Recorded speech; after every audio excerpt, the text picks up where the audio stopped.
one needs the seas to be wetter. We don't need all our cheese to be cheddar. Our only needs to get better and better and better and better. Hey, this is Jessica Jake. I'm here with Violeta Donawa today. I'm so really excited because I had opportunity to meet her when she graciously helped me out with something. And she's a clinical therapist. She's a Reiki practitioner and ear acupuncturist. And we want to have a conversation about post-materialism, what it means to be post-materialistic. How do we bring this into our work, in our day-to-day, into our workplaces, which could be like just so many different varieties of environments, right? So thanks for coming on.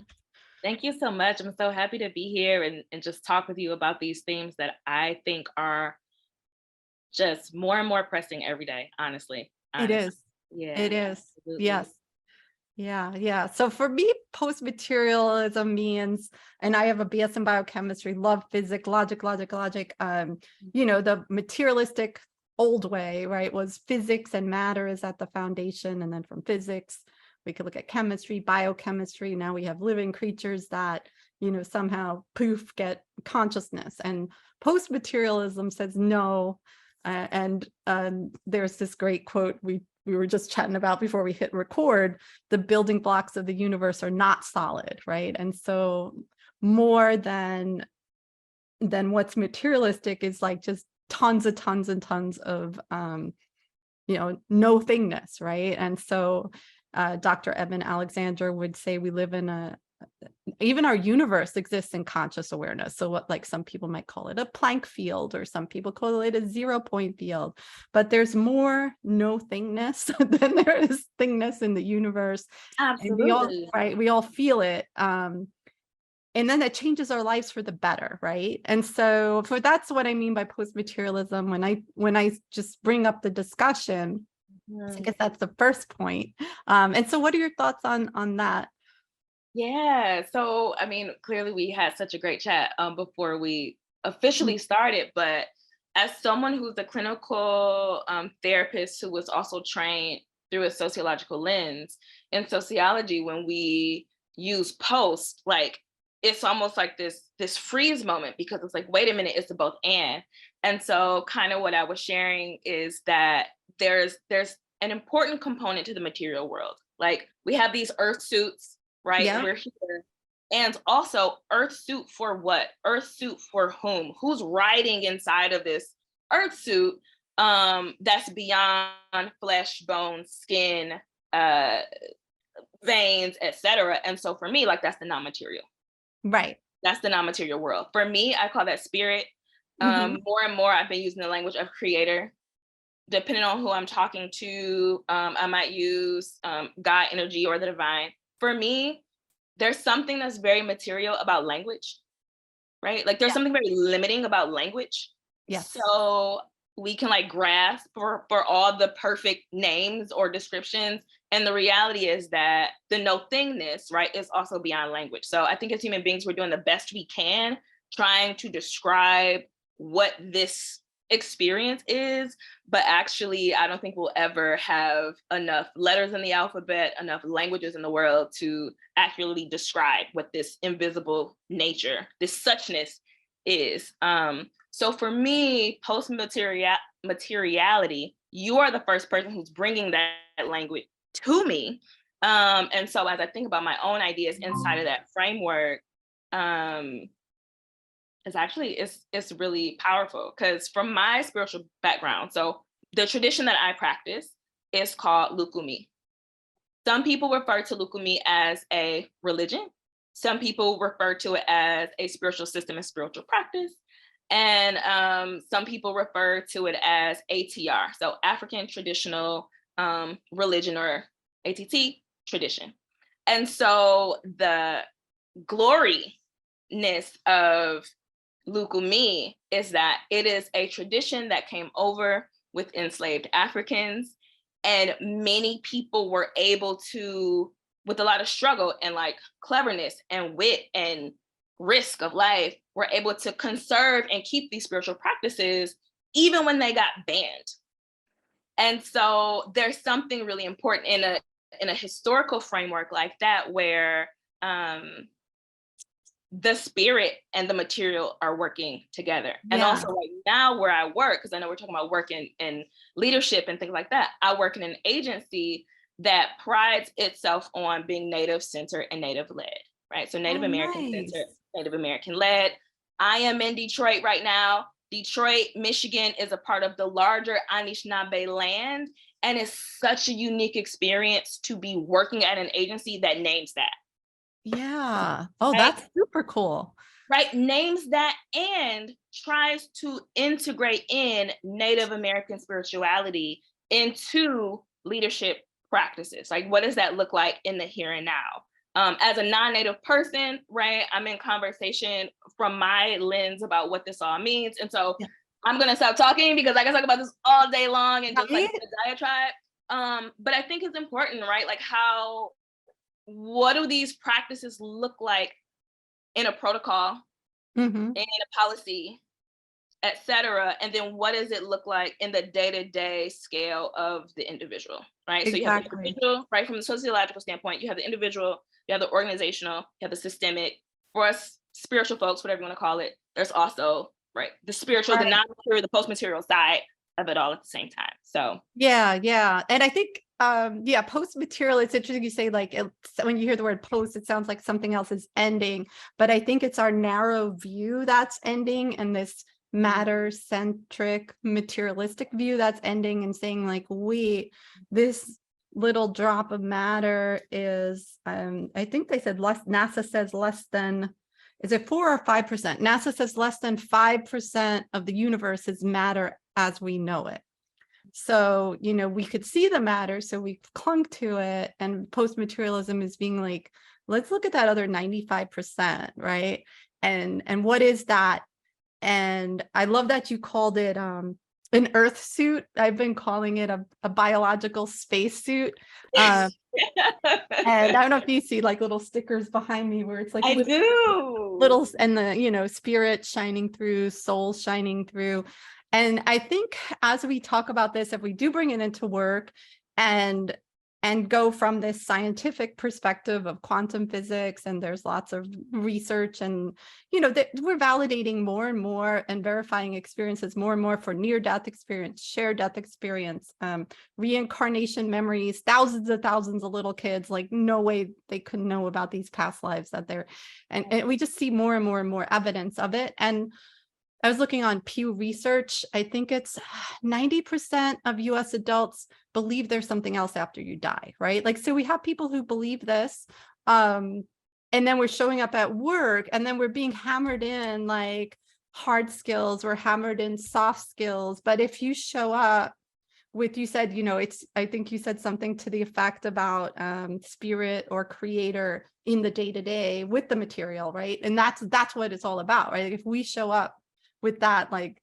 spirit shining through, or soul shining through, or intuition activated, and not even activated, it's really uncovered. I think we cover it up versus it actually, the light goes out, right? And so how do we bring that into conversation? Because then you springboard your EI skills. Like, instead of reading a book on how to get people to trust me, I show up and I'm shining with spirit. I think you said, who's riding this earth, who's inside driving the earth suit. If that's oozing out of me, and people feel that, they trust me. Yeah. Or it's funny, or they might not. And let me tell you why, Jessica, because some people, right, we don't know what we don't know. And so sometimes, especially from a clinical standpoint, people are suspicious of what they don't understand and what they don't know sometimes. Maybe even like curious, like in a positive way, but not trusting of what and where that curiosity might open up, if that makes sense. And so I was just with my family earlier, and I have this big lab mix. He's such a cutie, such a sweetheart. And so my niece is like, oh my God, a big dog. She's 7. And she's like, she's looking with these bright, excited eyes, but all of her body language is like crawled up because there's this fear. And I think that's a really great metaphor for how people approach bringing spirit into work. And for me, I think a really good example, without going into too many details, I had I had a conflict. Conflict is in the world. We don't need to deny it or be scared of it. It can be generative. I had a conflict at work. And just so people know, I am not a supervisor in any major way. But for me, leadership is something much, much deeper. And I can get into that later. Because I'm actually leading all the time. Little do some people know. So my supervisor was doing his material job, right? Material job of like, okay, what's the solution? Let's do a second meeting. Da, da, da, da, da, da, da, da. And I was like, I'm sorry, like I get it, but I have a principle, a spiritual principle of moving at the speed of trust. Mm. If we take human action faster than spirit is ready to move, then we are setting ourselves up, all of us up, either for more conflict that nobody wants, and or we interfere with the process of really listening to what is beneath the conflict. Like, what is the spiritual lesson for me? What is the spiritual lesson for you? What is the spiritual lesson for your boss? That's what I'm interested in, because I'm interested in root causes. Right. If we just slap on something and check a box and say that we're done because we had a restorative justice circle, and I love restorative justice circle, training it, I'm really great at it, but you need spirit and conflict resolution as well. And so, I told him, I said, listen, I know you might not get it, but I need you to trust me. I just need you to trust me. I will fold back into our circle when spirit says that it's time. I'm not being reclusive. I'm not being avoidant. I know what those behaviors look like in me, and these are not those behaviors. But I need you to trust me. So this is me exercising spiritual leadership, because we have a material rapport that even if he's not sure, there's something bigger than me that I carry. There's something bigger than me that walks with me. For my practice, it is in my tradition, we call it egg bay. So the spiritual citizens assigned to you to walk with you through this life. And if I'm wrong, I'm wrong. Like, I'm just in an earth suit. Like, if I'm actually wrong and we actually need to sit down and do this thing, like, I am totally up for being wrong, because I know there's a spiritual purpose and meaning and interpretation of when we are wrong, can own it, can just sit with it. Because this is what happens in our society when we are wrong in the workplace. When we're in the workplace, our society says that, first of all, you need to be perfect, you need to be right. All of us, I think in some way, are recovering perfectionists. But there's a lot of shame in not just being wrong, but risking being wrong. Right. We feel gross. We want to hide under our desk. We're concerned about whether we'll get a promotion or whether we'll get a good reference. I don't know.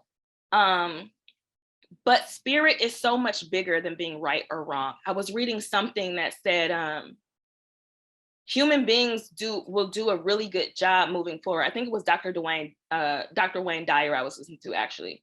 And he talked about moving outside of the garden of right and wrong. Like, there's actually so much bigger than that dichotomy. And I really do. Like, I take a risk every day because I'm more concerned with living an authentic life and letting that lead. People will follow their nose. We don't always have to be hammering down on people and things. Right. Will follow their nose. And so I think there's a way, if we can make spiritual leadership a much more abundant, like, conceptualization, right, and actually make it feel.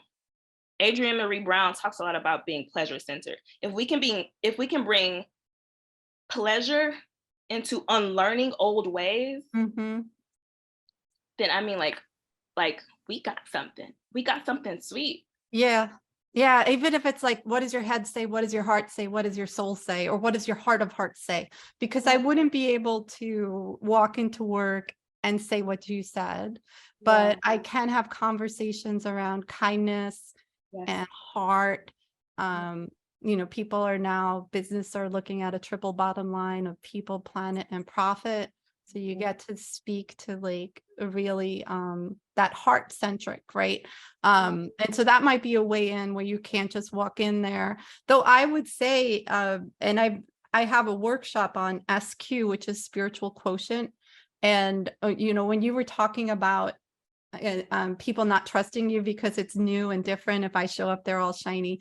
But I want to know your take on the polyvagal perspective. So if we show up and we're in that ventral vagal energy and heart math and all those things, like these are all things people could hear about, right? Like I could get my heart into coherence. Heart math says that they focus on the heart, because if you get your heart into coherence, then your brain's in coherence.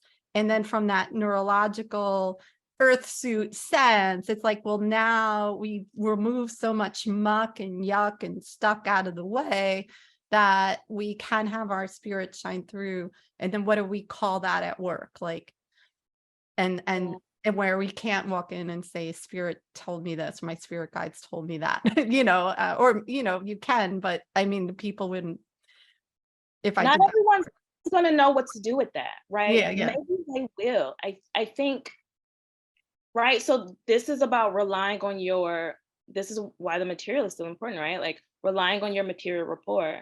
If you don't have the rapport in the material world, you can't go deeper. Right. And so, but I think so heart math, I'm not familiar with that, but I want to look that up. For polyvagal theory, I think so much of this, it absolutely relies on our nervous systems, right? Like are our bodies and minds in fight, flight, freeze, or fawn mode? And as soon as we start to feel defensive, and the science of our body, biochemistry of our body says we're under threat, it is very, very difficult to make progress with people seeing something from another perspective. Because this evolutionary trait that is very wonderful that we have when we need it, called hypervigilance, kicks in. And even if someone's saying, drink water, this is good for you, if you feel under threat, you're like, did you put something in that water? You know what I mean? Like you're just not ready to hear it. Yeah. And I think that we have to honor the body. Again, this goes back to moving at the speed of trust. Like anything, right, from a clinician standpoint, anything, I don't care if it's a business meeting, if it's dating, whatever, if it's too much, too soon, too fast, we're asking for a recipe for trauma. We don't, like, it's just not healthy. Yeah. You know, and so I think someone would have to ask if there's a conversation that's critical, and you've moved at the speed of trust, you've used and exhausted all of your resources to make change that feels like it can center people, the planet, and you still being able to pay your mortgage, your car note, right? And take care of your family, right? Then you may be being called to someplace else. Right. Absolutely. Yeah.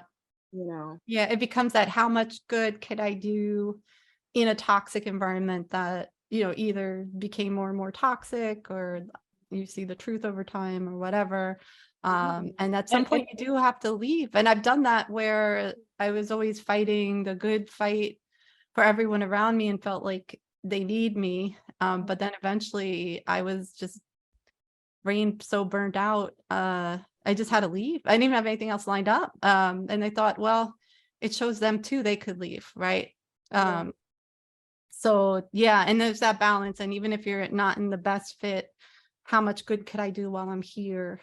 And then is it the balancing act true, or is it like you're just recoiling into like rationalizations why you shouldn't make the move, right? So I think I think it's key, and that speed of trust and what's going on in our bodies are so huge. And you were talking about trauma, and I think becoming trauma-informed, resilience-oriented organizations is a big one too, and letting people understand. Because if you are in that chronic stress mode, you start to see threat where there is no threat. And then now you're interacting. And I love that word you use, material rapport, right? Like, so that all goes out the window because you're in the fight or flight. And so how do we get, baby step one is getting people up into that ventral vagal, social engagement, healthy, I feel safe, safety and connection. And that's what I've been focusing on in like silly ways with people, and giving them viewfinders with like things that inspire awe, or putting VR headsets on them, and like all kinds of stuff that gets them moving, so that they could experience their I love this earth suit as safe, right? And then from there, and it probably goes both ways, right? Like, so you're saying you need the material rapport to get the spiritual rapport, but I think it's always, every time I've looked into anything, it's always like both, it comes out to be the answer of both ways. Like even with brainwaves, when we do, I met you because I'm trying to get certified in Havening Touch, and they're like, you get these delta waves. And I was always wondering, like, do the neural mechanisms cause the brain waves, or do the brain waves cause the neural mechanisms? And it turns out like to go both ways, which is kind of cool, right? And so you can have like 12 different steps of, this neuron releases that, and that one releases that, and then that, because of fast oscillation, and then you get this wave. Or are you like kind of exposed to a wave externally? They do all these things with I think you've probably heard of like the binaural beats, or hemisync, or other ways that you could experience the wave first. And I think even in the touch, I was looking at a book where they were showing the waves on the actual skin. And so like, does that wave come first, or does whatever, it doesn't matter. It could go both ways, right? So I'm sorry, I went off a little bit extra there, but just like with our emotions, could be top down and bottom up. Like we have to start flipping these perspectives around, and like seeing the bigger picture of it, and coming at things from heart if we're not comfortable. I think soul could be a good word to bring into the workplace. What do you think of that? Like typical workplace? Soul, the soul. It makes me think of President Biden, since he talked about the soul of a nation. I'm not sure. Okay. I'm not sure, because I'm still sitting on that last point you just said, right? When you said like it's the both and it makes me think, right? Like there's this iteration that happens. So, it's a little bit here and then a little bit here. And it's like weaving a thread or weaving a quilt. Like that's how material and post-materiality actually are working together. But yeah, bringing in soul, I don't know. What do you think about bringing in soul into the workplace? I think it's a common word. I think we could do it. I think heart is an easy one. We could bring in heart, maybe heart of hearts. I think we could say soul, core, your fundamental essence, like things like this. But or IFS. Did you ever study IFS? Oh, I have a huge crush on IFS. I have friends and colleagues who've done IFS training. I haven't yet, but I think it's wonderful. I think it's wonderful. So we used to go over transactional analysis, which is like from the 1950s. And I say I mean, I've kind of gotten into this from being very like hard skills to more soft skills. And now I'm more SQ, right? And kind of went from like these professional trainings and science and MCATs and what have you, to then more softer stuff in conflict management. And I love that you're talking about conflict, and, like there's a conflict onion, and you could peel back from the position to the interest to the needs and the values, and you're saying peel it back to their spirit. Like that's beautiful. So in transactional analysis, which we would teach to managers, it was like, am I showing up, and is this other person showing up as a parent, an adult, or a child? And so it's like, as a manager, am I being like a parent to this person? Is that person showing up as a child, or trying to, boss me around, or whatever it is? So it's very simple. But what IFS, and this is an evidence-backed model, so okay, we can bring it to the workplace. Therapists use it, coaches use it, to say, yeah, you have those parts, but you have more parts. And then you have the part that's not a part, which is self, right? And so that might be a term that business is ready for. What would you think of that? Yeah, it's so interesting, because I mean, like, there's so many different industries where we can be having this conversation about. We can be talking about business industry, we can be talking about nonprofit. And so I think the self and the core, like the language of core, is probably the most mainstream. I wish I knew more people who could resonate with heart, because Oh, wow. I think Yeah, because I think even in the field that I'm in, that's very people-centered, I think people have a difficult time accessing their heart of hearts. Um, Mm, and what really moved me to think about the heart first, I believe it was The Alchemist. And in the prologue, if not the introduction, Paulo Coelho has this kind of monologue of the hearts, and these hearts are speaking to the human species, and they're saying like, just please listen to us, like we don't want you to be hurt, but the hearts are like begging the human, like, can you just hear us? Like, he personifies the heart in such a way that, I mean, I was on the Roman numerals, I wasn't even in the numbers of the book yet, and I'm just like bawling at how much we've been conditioned. I've been conditioned at that time, this was maybe almost 15 years ago, where it's like, wow, I've been like conditioned and socialized to not listen to my heart. It's like, right. have mind, body, all this stuff, just override the heart, even though this is the very thing that's like, helping keep me alive. So I wish we had more people that could listen to the heart. But it's interesting. I kind of think you got to know your audience. Like, Yes. you Yeah. have to figure out how to be adaptable. And then when people have that material rapport, when they are trusting you, when they're actually following their nose about their curiosity, then you can kind of ask people to come into the fold, to use language that they might not consider before. Right. So I think each group might need a different entrance. Yeah. Um, so yeah. And I think soul, I just think that's a great question. What do I think about the word soul? I think soul, I know we were off that question. Yeah, Soul, that's fine. No, it's all but good. to me, I don't know.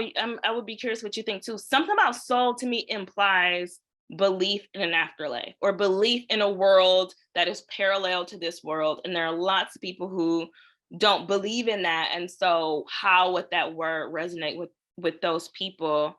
Um, and I don't even know if soul, the researcher in me would want to say, well, how are you operationalizing the word soul? What's the metrics you're using for it? Because when I say soul, it could be different than what somebody else, what a colleague might Absolutely. say. There's a million different definitions of that.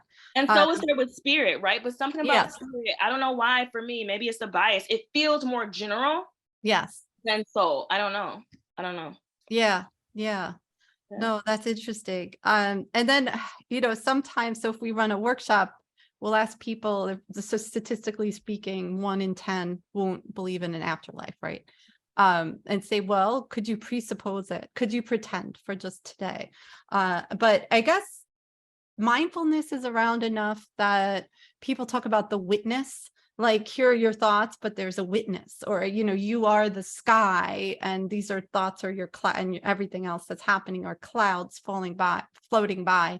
So a way to call that, I've called it amness once, like am dash ness, like I amness, like, you're here, you're experiencing this, you're beingness, the more, I would say, formless, and then some people would argue that it's a byproduct of form, but that could be a non-offensive, like, and by the way, I did not make up post-materialism, and I don't think I made up amness, but I tried to make up a practice of am fullness, like when you're full of that being, right? And like, so instead of like, yeah, anyway, so maybe that could be a way to like call the essence, that I am, what is it? I am that I am, or something, I amness. Can you say a little bit more about fullness? So ampleness kind of gets into what you were saying about how it's this materialism and spirit like showing up in our day-to-day, and like when our earth suits are all in that fight or flight, it's like a heaviness, like, as like all the emotions are heavier, there's rigid actions, and I think that blocks out, if you could picture emness or spirit as a light shining through, like what's going on in our suit could literally block it out. And in IFS they say self's always there, but the parts are just overtaking the system. And so So when you are being experiencing emptiness, it's like in two ways, or there's probably a few ways. Is one, that the stuff that's going on in your suit is like lighter, and you're letting that light shine through versus covering it over. So like when we're in a flow state, and so these are conversations we could have at work, like when we are creative, when we are innovating. And Edison would fall asleep with those balls in his hands so he could get into an altered state and like wake up and have a great inspiration, which means in spirit, right? Like, so I think we encourage people to get into flow states. We see these big corporations that have volleyball courts and bikes and ball pits and slides.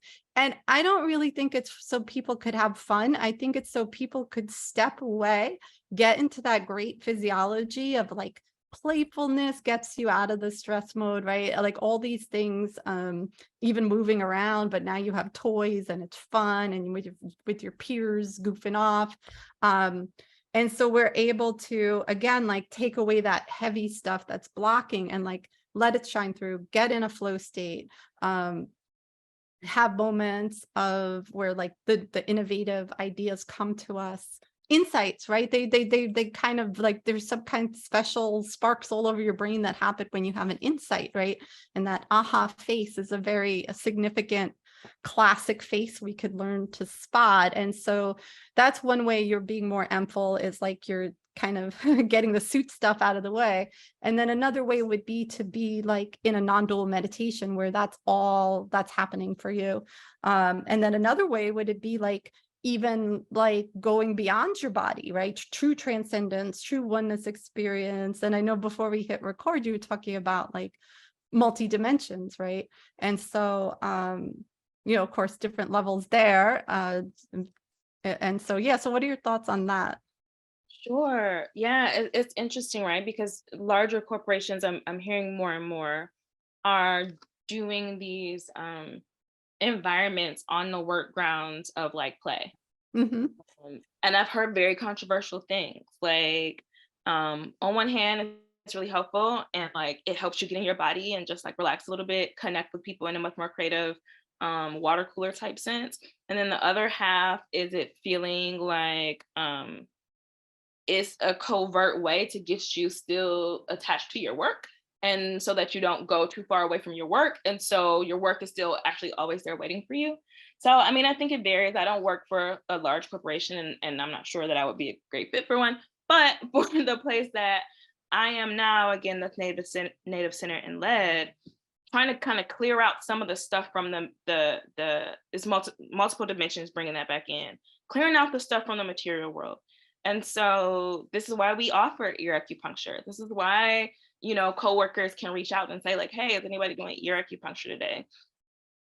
Because ear acupuncture, the 5 points that correspond to organ systems, also connect to emotional fields. Like we know that organs hold emotions. And so if you have practical ways in your day-to-day where you can kind of find some relief and release that tension, whether it's grief, trauma, addictive behaviors, pain in the body, like if you have a set of norms and cultural values, then you can kind of do some of that cleansing and clearing work. Yes. Now, right, the playgrounds, I don't know, maybe it is, I'm not sure. I don't want to speak on what I haven't witnessed, but at least in my place of work, we also have Sweat Lodge available. Sweat Lodge it's run by a native medicine man who is also a clinician, and everyone is invited. The neighborhood kids, the staff, employees,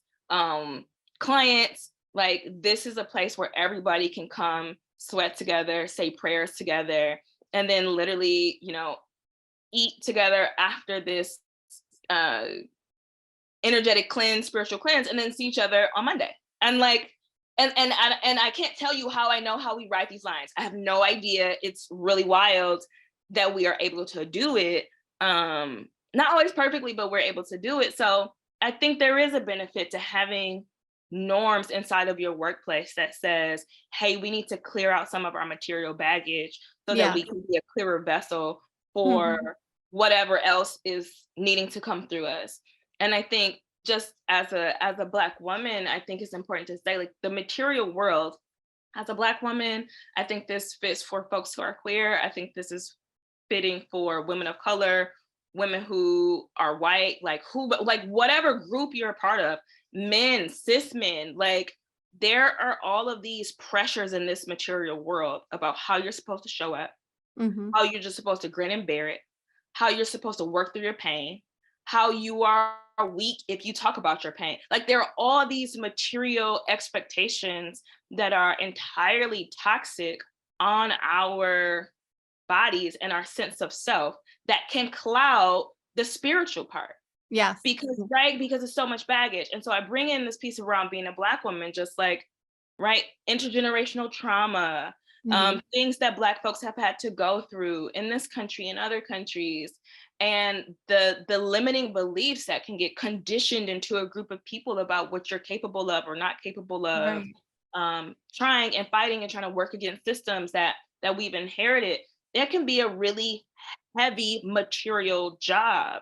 And Right. so when we have outlets, when we have, whether, right, everybody may not have money to do volleyball courts on their grounds. Not everybody has a medicine man who can do sweat lodges. But even if someone can be provided with great health insurance so that they can Right. get it through, right? Like some organizations I'm hearing now, even though they can't do health insurance, they're doing mental health and self-care stipend for Good. employees. Whatever you can do, I feel like that's also a part of being person-centered. It's not about doing what you can't do. You got to be realistic, right? Right. But with integrity, what you can do, Right. And I'm proud right? to say I'm going to do 2 sessions Havening Touch for the organization where I work, which is like almost 400 people. And that doesn't cost Yes, anything. It's a Zoom meeting. And we'll yes. focus on the CPR for the amygdala one and the creating possibilities one. And that's easy. And It's easy, it's accessible, it's another way to be innovative, it's cost effective, you're doing it on Zoom. I think people just have to let their hearts lead, let their spirits lead around really trying to take care of the folks that they are leading or stewarding or yeah. holding space for, right? Whatever language. Right. And we've seen reduction in force after reduction. They say riff. I didn't know what riff was when I first saw it on LinkedIn. Now I know what riff is, right? Reduction in force, layoff, right? And then so the people left behind, well, it's traumatizing for everyone, but like then for the people left behind, now they're scared they're next. You have that grieving was a survivor guilt. You have probably someone else's job on your shoulders, right? And so, and then they want to give you the fear of we have to produce more and have more work output or effort or whatever. But now you're dealing with someone whose earth suit is just a gigantic mess. And so step one is is it ear acupuncture or pressure? Well, we do both, but ear it's not an ear acu detox. But it's ear acupuncture. You can do it also via ear acupressure with beads. Nice. Oh, neat.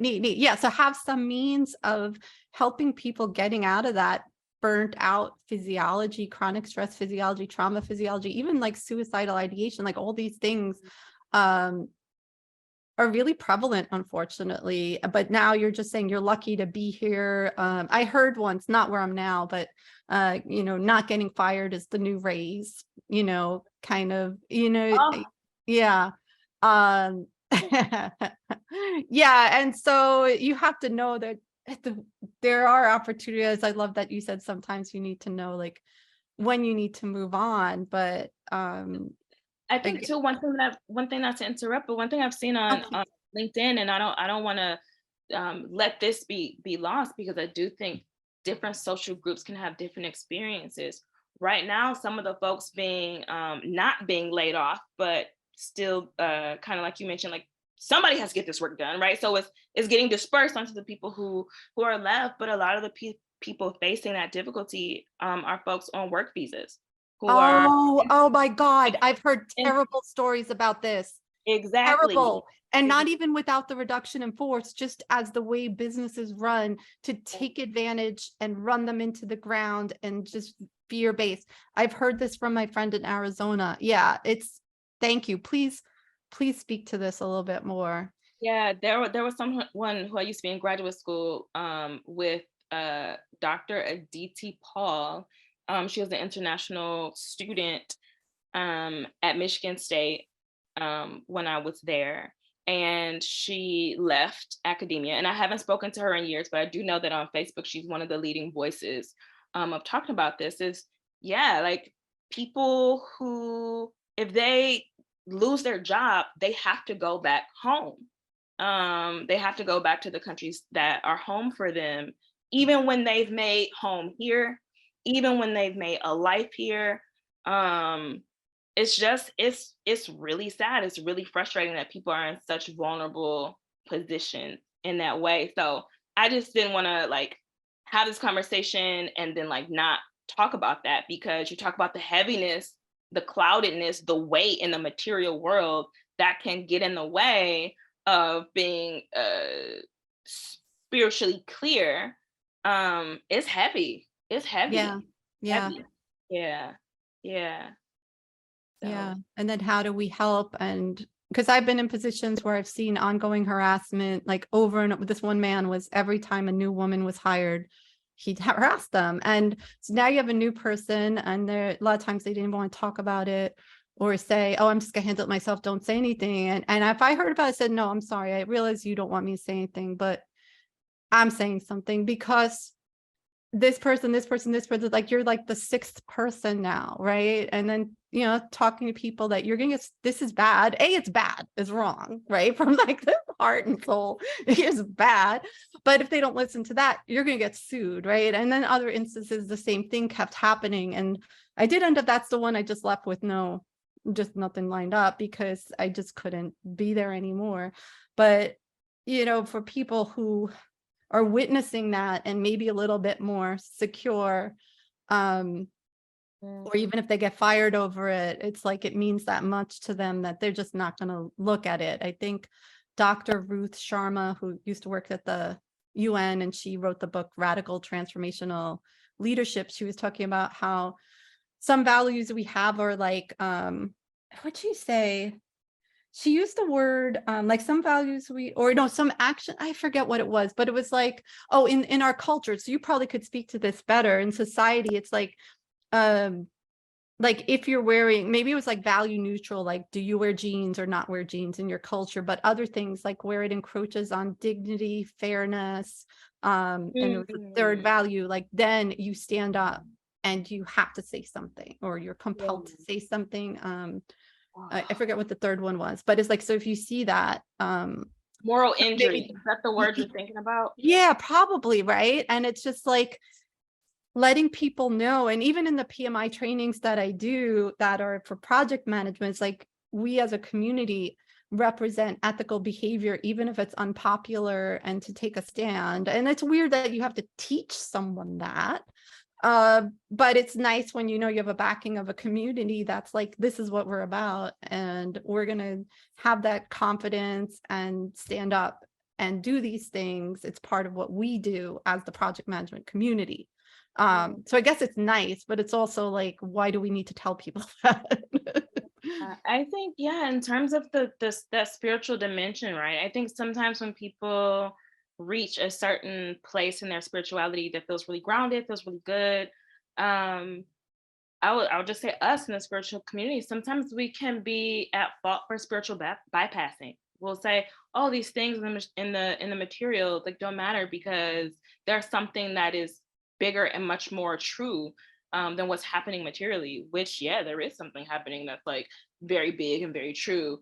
But again, it's about like dual consciousness, right? Being able to access the truth in each and all dimensions. There are more than two dimensions, right? So whichever ones you have access to because of the work that you've done in your life, like be present and be with those. If that's just one or two, like be compassionate. And if you are meant to shift in other dimensions, you will and you can. but I think that's something that just the social issues, right, that we're talking about right Yeah. now. How do we hold the both and of knowing that there is a dimension that is bigger than all of this, bigger than Yeah. anything these earth suits can do and will ever do. Even bigger than our universe, right? And Exactly. but I'm thinking of Shaman Doric, who always talks about calling things back to love. And so when like, okay, I love Michael Taft's non-dual meditation. He's had this whole free series on it, and it's awesome. And so I think that would be spiritual bypassing if I just sat in a non-dual meditation all day. But I think as we interact in the world, when you see something that's unaligned with love, like how do we breathe love into it, speak love into it, call it back to love? And even holding a boundary and saying you cannot treat this person that way is a means of amplifying love in the world. So that's one thought. But the other thing I realized is I might have said Dr. Ruth instead of Dr. Monica. I can't remember. Oh, I'm not sure, but I remember Dr. Ruth back in the day. I know. I'm like, that's a completely different topic. We have enough to talk about today without talking there. But yeah, so yeah, knowing when you need to call something back to love is the simplest way, because I really think that's the foundation of everything. Like Dr. Eben Alexander would say, like, what does he say? He would like living in a mindful universe, but it's like this energy of love. It's like that's the basis of it all. So so anything that's distorted from that or imprinted otherwise, and I don't even use the word negative when I say imprinted otherwise, like, because it could be trauma and that did serve a purpose and now it's heavy in the system. Epigenetics, you're talking about like racial things that carry racial trauma, not racial trauma, generational trauma, which of course racial trauma would be an example, or related to race. And so that's all in there. And then how do we call that back to love? So there was a doctor who wrote a book, It Didn't Start With You, and he's talking, he has like meditations or things where you could try to release those epigenetic encodings. And so I think that's really what it is, because we are in the material, living in the material, but we want to remember that we are, what is that saying? We are spirits having a human experience or something like that, right? Somebody just said that recently. We're not humans having a human experience, but We're not humans having a spiritual experience, we're spirits having a human experience, something like that, right? Like, and so remembering, we get so caught up. And I think I was really rewarded for being in that ever stressed mode in New York. Everything's so fast, go, go, go, do, racing for this train, that train. Look at Jessie go. She's just like her grandma. Rewarded. So I responded to traumas in my life to be hyper, right? The mobilized state, and my maybe other people in my family were more hypo, and then they were lazy, they were bad. Why can't you be like this person, Jessica, right? And so realizing that's all that earth suit stuff in the way, and that didn't make me great, and that didn't make her bad. It actually that's actually not good for me long term. Right, like these are both trauma responses. Yeah. Right. So, yeah. And our society rewards one, condemns the other. So yeah, so fascinating. So did anything else come up for you? I know I kind of got excited about a few points there myself. I love your excitement. Just in terms of like releasing those epigenetic codings and the meditations and things that support that. People have been talking a lot about Resma McKenna, who's also a social worker. He wrote My Grandmother's Hands. There are tons of rituals he has inside of that, just like a genius gentleman. I've never met him, but he's really phenomenal. And then that came to mind for releasing that material trauma, and someone else came to mind, but I can't think of, like, their name just left me. Oh, that's what I was going to say. It was Dr. Cornel West who said, justice is love in action. Right. And so it's like, I was like, oh yeah, when you were talking, I was like, yeah, right, yeah. So it doesn't mean I do want to get back to spiritual bypassing, because I've heard different definitions, and I'd love to hear you tell me what it really is. Yeah, so I don't know if I have like a technical definition, but how I use it and when I'm observing it, what I'm seeing is someone minimizing real like 3D truth, and over emphasizing, over relying on spirit. So classic example, it's going to be super basic, right? Super basic. Loved one passes and someone says they're in a better place, like it's okay, kind of don't worry about it type of thing. Well intentioned, you know what I mean? Well intentioned. But in real time, when we talk about grief, the body is actually going through all different types of very physical responses to that person not being there. Right. Literally, the world doesn't make sense. And whether that person is or in a better, and I mean, nobody ever says like they're not in a good place, right? It's always there. Right? Yeah, that person clearly, yeah. They're clearly suffering somewhere beyond the veil, right? So I think things like that, like I think is well intentioned, but is kind of spiritual bypassing, as opposed to perhaps maybe what's really happening is we're so uncomfortable talking about death. Mm. We just don't have a culture that like, if anything, we have a culture that teaches us how to acquire.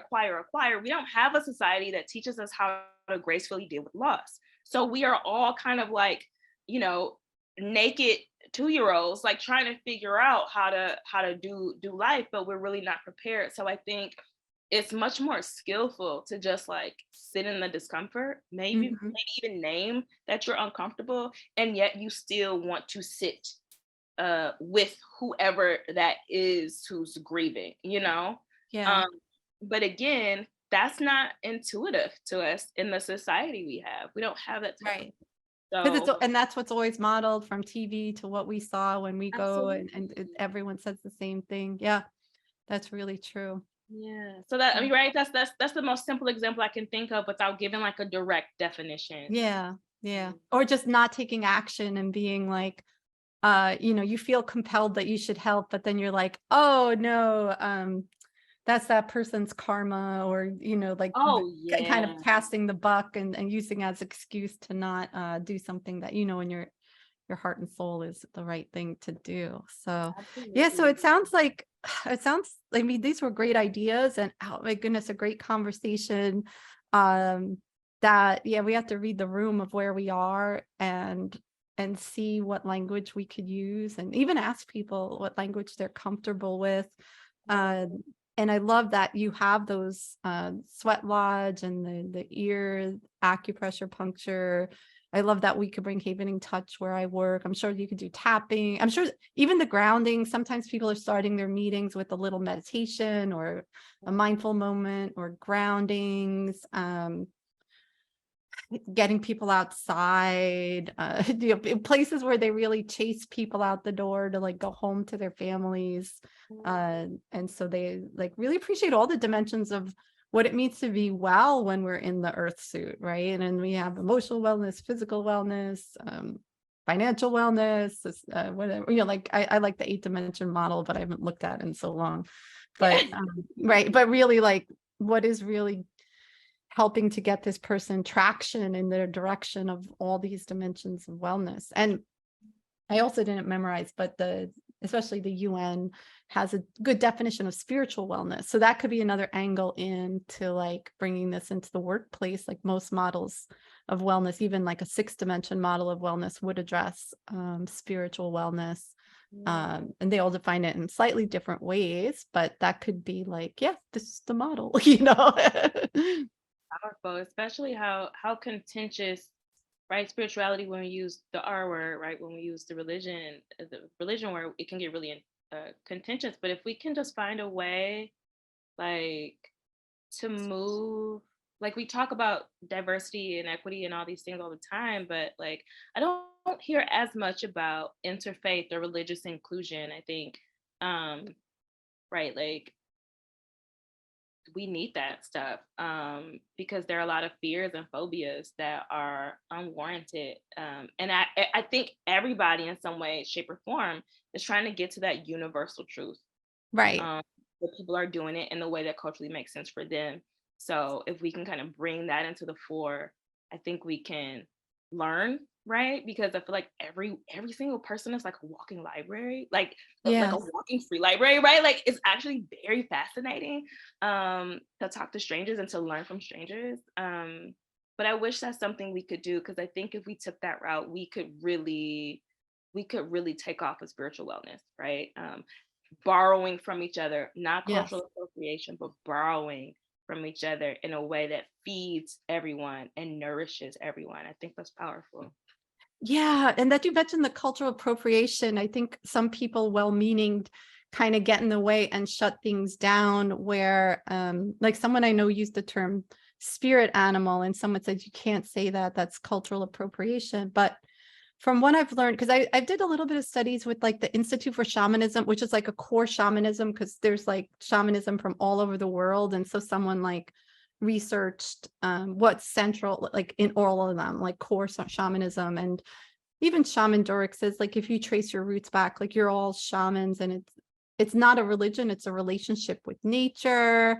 And so it's like it's a lifestyle, it's a relationship with nature. And so it's such a beautiful thing. Like I would hate to see people shutting each other down, saying you can't say that, you can't do that, that's not yours. And so what is your thought on like how we share things, whether it is from our lineage or not, in a respectful way? And also when we hear things, like how do we know like what is cultural appropriation and we should say like versus what we should just, like you're saying, like take it all in, like yeah. Yeah, I mean, I feel like people have been borrowing from each other for like millennia now. I think the piece around cultural appropriation comes in when we talk about, I think we have a wellness industry and then we have spiritual work. Sometimes those overlap and sometimes those don't. Um, Wellness industry has a lot to do with profit and products and mass production, without having roots, without having history, without having elders.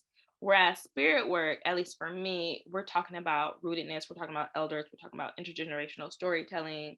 We're talking about being able to walk up to somebody and say, like, I don't know this thing about your culture. Will you share it with me? Like it forces personal connection and communication and community. So, it's hard to say because I think it's contextual. For me, as a non-native person, for example, working in a space that is native centered and led, I'm very clear and honest and forthright. I'm a guest. I'm a guest. I'm a welcome guest. I'm going to bring a gift to pass, but I'm a guest and I like being a guest. And I think for some people, being told that, hey, you're a guest, it's almost like an affront. Like, what do you mean I'm not entitled to this thing in your home? And it's like, because it's my home. Like, Yeah. so, right. And so I think we have to just really be reflective about our intentions and be reflective about, am I running with the most fun next thing, or am I really taking time to be in deep study? Right. Am I learning the history of what's available, right? Not all history stuff is available, unfortunately, but like, am I building relationships from people with this culture before I am using their tools, if that is available? And I think one of the sure ways to get around cultural appropriation is for people to do the deep work of knowing where their family line is, right? Because I do think it's true. I think I don't remember where I was, but there was someone who said, like, we're all indigenous to somewhere, right? So what are your indigenous roots? Like, my Right. partner is from Finland. He is doing a deep study of his indigenous roots to Finland and learning about the indigenous people who are there contemporarily, the Sami people. And like, the exciting thing about that is like, wow, I get to I get to learn that, right? Like, I Yeah. get to be in relationship with that. And for me, being an African descendant, I'm like, with roots in the Caribbean and roots in the United States, like, okay, what does hoodoo mean to me? I don't know. What does Lukumine mean to me? Ooh, a lot. Like, ooh, right, like, what plant medicine did my grandmother use? Right? We don't have to go so far back. Like, what Right. did your grandmothers use? what did your great grandmothers use? If you don't know, what does it look like to go have conversation with someone in the family, if you can, Right. about those things? So I think there's something about cultural appropriation that almost removes the necessity of connection and community. Right. Yeah. And I think that's actually the fun part, is connection and community. Exactly. So, Yeah. but I hear you. Like, it can feel like an ethical dilemma to somebody's really connecting to something for whatever reason, and then that person is shut down, and it's like, well, how do we gracefully move through this? So maybe it depends contextually, but for me, I'm very much so about relationship building. Um, Relationship building and having some type of permission. Permission is a interesting word here, but permission to use other people's medicine. Right. Right. Yeah. Yeah. And credit the source too, I think Totally. helps. And Yes. say, I've learned so much from this person. I recommend, you do that too. And if you, that sounds like something you want to do, right? Yes, Oh, for sure. wow. So cool. Excellent. I'm so happy I got to see you and talk to you and hear all your ideas. And if you have any links for me, because I know you mentioned like so many awesome people and books and practices, and even for yourself, or if there's something you ever want to share. I know you're probably like within your community there, but I'm happy to share things around. And yeah, that's been very, very, very, very, very important conversation. And you brought so much to it. So thank you so much. I'm so grateful for you. Thank you. Should I just send those links by email? Yeah. So I'll put this up as a video, put it up as a podcast, and you share on LinkedIn. So yeah, that's another thing, right? Is I thought if I like come out on LinkedIn, like this is all so important to me, but most of my money, or a lot of my money in my business, was coming from teaching PMP classes. And it's like, am I going to be like the shunned one because I'm like the out there woo woo one? But I was just like, I'm me. I'm just going to be me. Right. It's time to just be me. And this is so important that I just always just shared. And I went to like, all these things that maybe other people would be like, that doesn't belong on LinkedIn, or talking about Shaman Durek had he was at Rama in LA, and that's like, I don't know, it's like a couple hours away from me. And he lets you like communicate with your deceased loved ones. And my dad did come through to me. And so like, is that why you wrote to me? Is that because I put that on Yes, LinkedIn, right? I think that I saw that on LinkedIn. Yes. Right. Yes. And I'm thinking like, I wasn't really even thinking, because you talk about the parts of you where there's like a little part being like, you didn't put this on there, but like the other part of me is like, this was so awesome, like I'm gonna post about it. So I think my loud let's share this part like outweighs. But yeah, I think that could be a big thing too, where now it even took a while to be like better and betterer, which is my business, is like I'm operating at the nexus of super conscious leadership, personal development, and wellness. So I could still incorporate like idle classes, PMP classes, conflict, whatever all that other stuff is, all the wellness.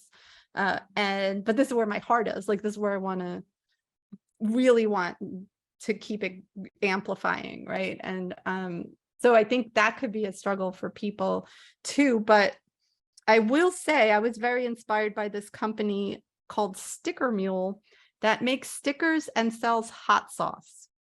Wow. And people always tell you niche down, don't do too much. Always tell me you're like a machine gun. You should focus like a laser, or pick one market or pick one thing, or niche. And they're like, if this company can make stickers and hot sauce, then I could very well be someone's spiritual concierge and sell wrist rollers and do learning and development. Like I'm just gonna do whatever, and in the way that could help people the most. I love So, that. I yeah. love that. I love that so much. Can I share one last anecdote? Please, yeah. So I was just sharing this with my supervisor, and because I wear a lot of hats, and like I have cool hats, like metaphorically and also like literally. But because you're talking about being able to do a lot of different things and do a lot of different things well, and like follow your nose with your curiosity. And I think it was Emil Durkheim. If anybody is a sociologist and they're listening and I'm wrong, please correct me.